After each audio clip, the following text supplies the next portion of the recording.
Hello everyone and welcome to another Minecraft Redstone tutorial. My name is Glitch. Today we're looking at making a compact sea pickle farm for use in your survival world. Now, in my regular survival world, my base is located on a river. And while I love the location, the drowned have always been a constant nuisance. Now, the devs have worked on that and improved things over the last few updates, but all the same, they still spawn. Now, one challenge to preventing them from spawning is that light sources that work underwater are either expensive and time consuming to gather, like sea lanterns,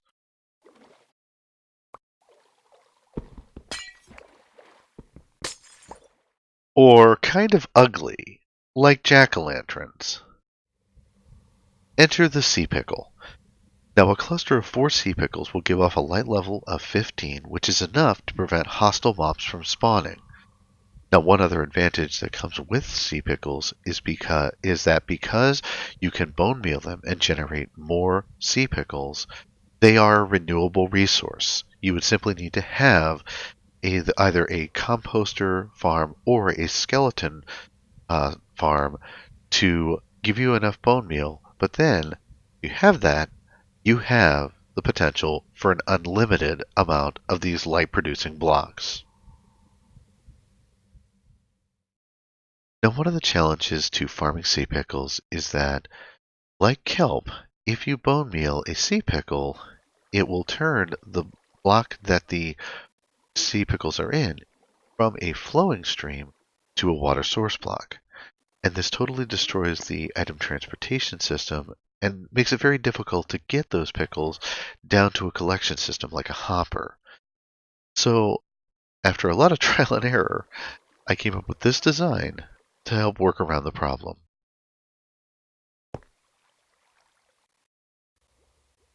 So the farm works by dispensing bone meal onto the pickles, which then grow and generate down here on the coral blocks. They are then broken by the pistons, and there is a water stream within the pistons themselves.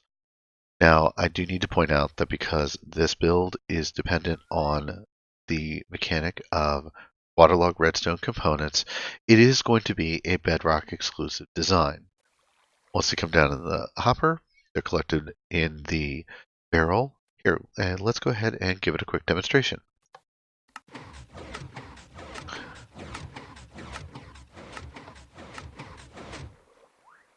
And occasionally I have had a couple get stuck down there at the end, but the vast majority will flow down and be collected by the hopper.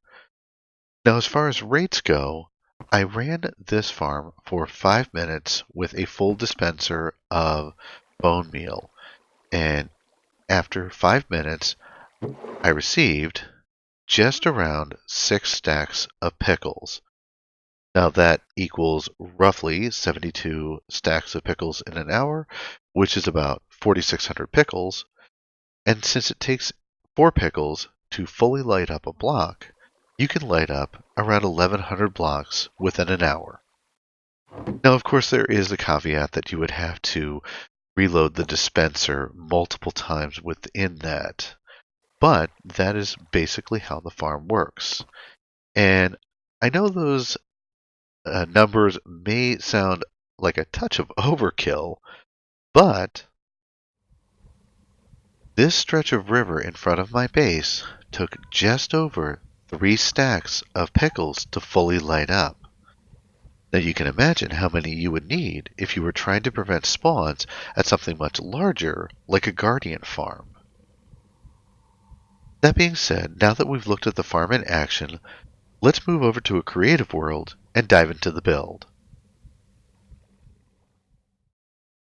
Now, like I said, the farm works by having a water stream coming out of the pistons, which keep the pickles moving after the block with the pickles changes state from a flowing water stream to a source block. Now, that is a lot easier to show than to explain. So before we get started, I set up a quick demonstration of the mechanics, and then we'll dive into the actual build. Here we have a water stream with a dispenser and bone meal and pickles in the water stream. Now, if we bone meal the pickles,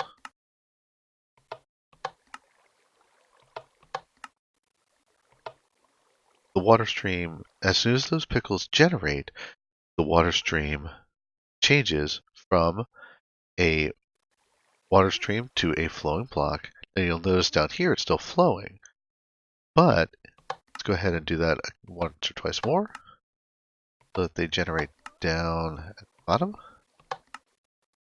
And now, as soon as all three have become have pickles generated, now the water is no longer flowing. And even if we use the piston to break the pickle, the pickles just float there and they don't move.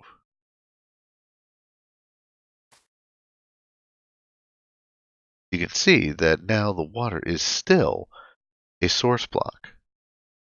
The way we get around this is by placing a water stream within the pistons themselves. That way, when we bone meal the pickles, even though this has changed state, let's see if we can get the other ones to generate. There we go. Now that we have all three blocks, notice the water stream still continues to be a water stream.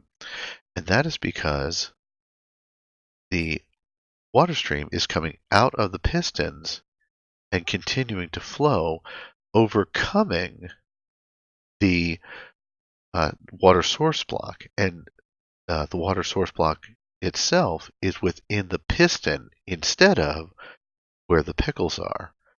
That way, when we hit the pistons, the water stream comes down and the pickles will flow down to our item collection system, such as the hopper. So now that we've looked at the concept of how the farm works, let's go ahead and look at the supplies we're going to need. For this build, you will need the following supplies. Around a stack and a half of structure blocks, around half a stack of glass, 2 water buckets, 4 coral blocks, 4 sea pickles, 1 lever, 1 barrel or chest,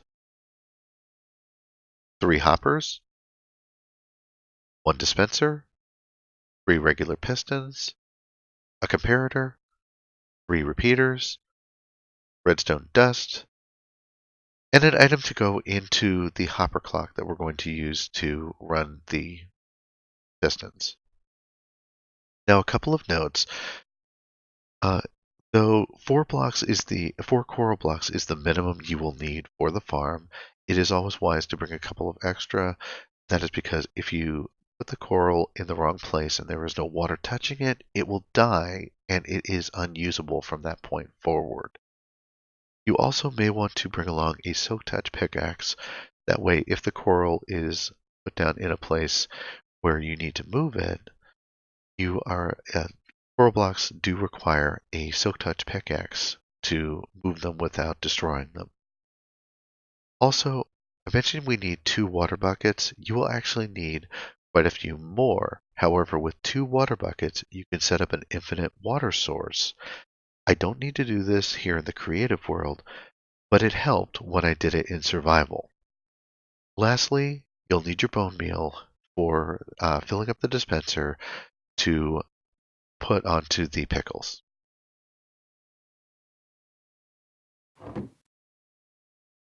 For this build, you will also need an area that is 5 blocks wide by 9 blocks long. The build itself is 5 blocks tall. Now to start things off, on the right hand side of the build, skip 1 block and then dig out a trench for the length of the farm. Next up, you want to take out your barrel or chest and place it here in the center, skip 1 block, and then break out 3 blocks and make a trench.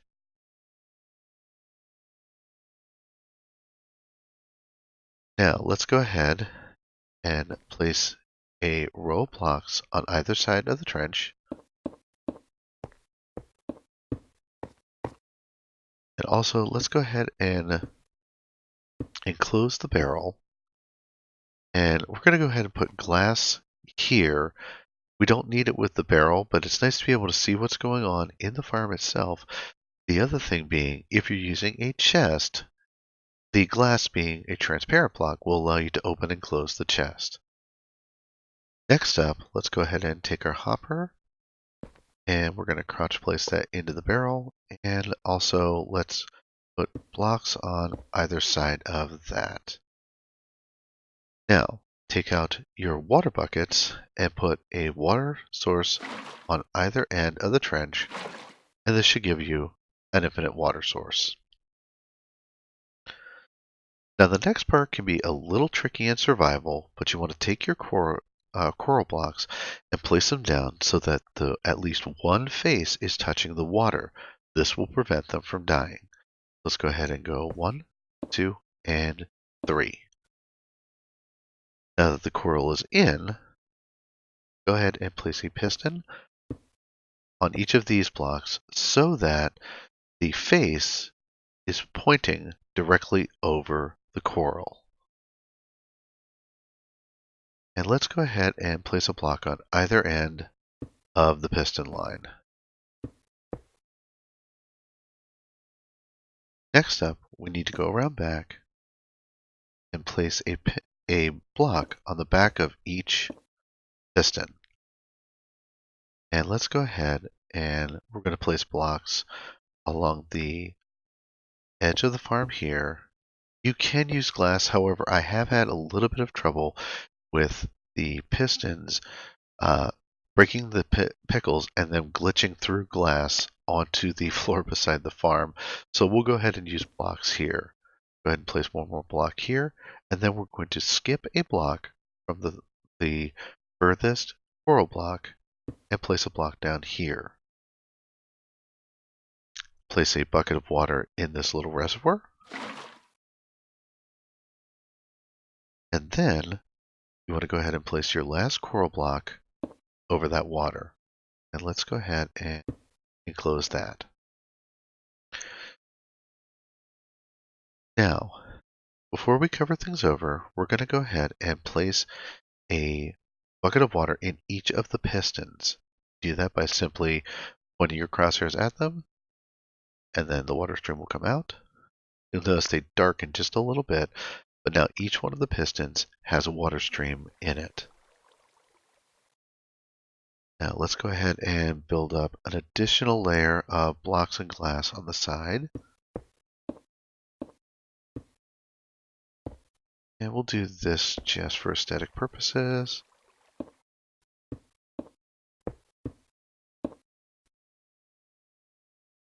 Now, if you want, you can put stairs up front to decorate. You don't have to. But now that we're at this point, let's go ahead and we're going to build up one more block.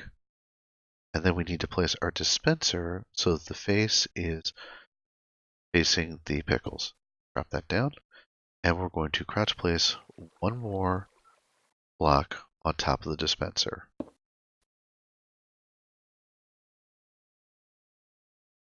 Now we'll build up one last layer of blocks around.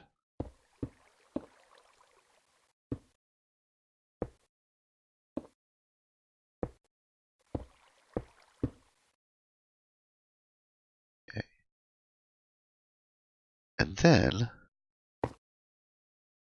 you want to place a water source bucket, a water source on top of on top of the dispenser.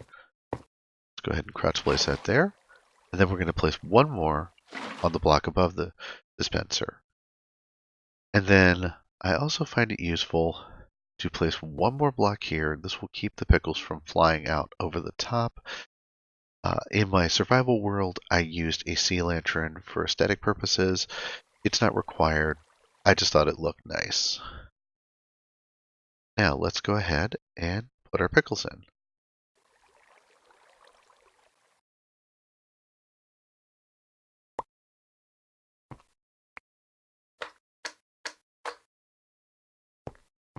All right, and that is the shell of the farm all set up. Real quick, before we dive into the redstone, I went ahead and swapped out some of these blocks, structure blocks, for glass. That's what I did in my survival setting, and it, one, looks nicer, and also it takes advantage of the light given off by the sea pickles for the room that you're using the farm in. That being said, let's look at the redstone. So we're going to start out by going to the second block and placing redstone dust down, and placing a structure block over that. Take a lever and put it on the block. Activate. And this should activate the redstone. Now place a block down temporarily. Crouch to place a hopper into that. Break it out. Crouch place a hopper so that now these two hoppers are running into one another. Let's go ahead and place our item in. It should not move because the redstone dust here is activated. And then when we want the hopper clock to run, we deactivate it, which will allow the item to flow back and forth between the two hoppers.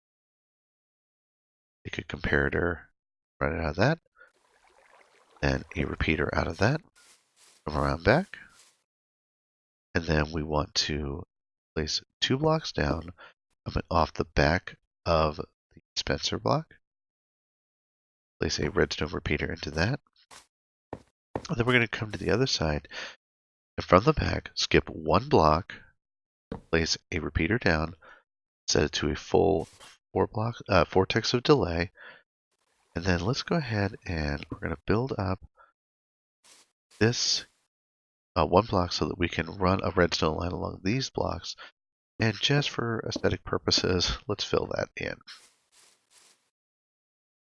Lastly, let's grab our redstone dust, and we're going to run a redstone dust line all across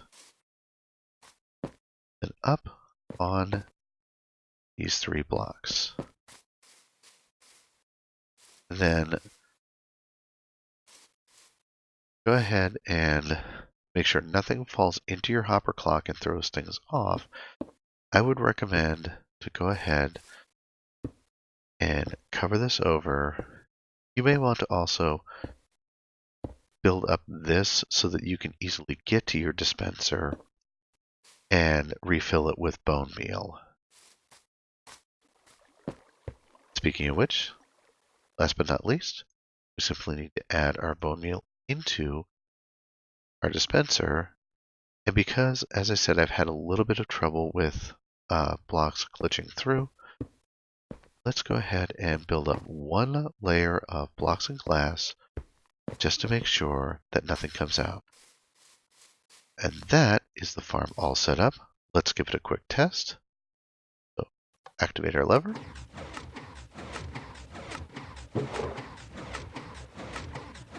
And we watch the pickles fly.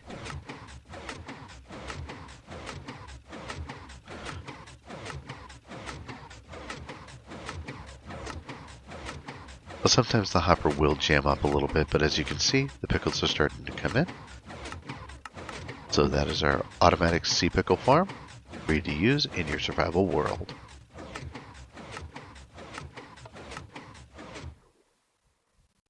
I hope you find this build useful. Lighting up large underwater areas can both increase the efficiency of mob farms, and it can also make your base safer if you choose to locate near a body of water.